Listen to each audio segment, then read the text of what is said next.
মাঝে, মাঝে আমাদের রাইটারদের খুব সমস্যা ফেস করতে হয়। যেমন থিম ভেবে রেখেছি কিন্তু মূল চরিত্রের নাম কি দেবো এটাই আমরা ভেবে পাই না। আরেকটা ব্যাপার আছে।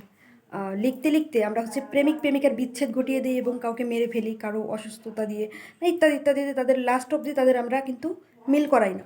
তখন যখন আমাদের পাঠকরা প্রশ্ন করে, "কেন মিল করালেন না? করালেও তো পারতেন।" মানে কি করে ওদের বোঝাবো যে রাইটার আমরা যারা গল্পকার, তারা হচ্ছে লিখতে, লিখতে ওই ছেলেটার প্রেমে পড়ে যাই। লিখতে, লিখতে সেই চরিত্রের প্রেমে পড়ে যাই। এজন্য হচ্ছে মিল দেই মানে মিল করাই না। যেহেতু আমরা রাইটার, যেহেতু আমরা গল্পকার, আমাদের ইচ্ছামতো গল্পটা হবে। তো কি করে বোঝাবো, কি করে বোঝাবো? এই তো সেদিন একটা গল্প লিখলাম, সীমান্ত আর অনু প্রেম করছে। লাস্টে যে অনুর হচ্ছে ক্যান্সার রোগ রোগে আক্রান্ত করিয়ে তাকে মেরে দিলাম। হাই পাঠক লোকজন আমাকে অভিযোগ করতে শুরু করলো, কী করে ওদের বোঝাবো যে সীমান্তর প্রেমে তো আমিই পড়ে গেছিলাম লিখতে, লিখতে। কি একটা সমস্যা বলো দেখিনি বাপু আমাদের।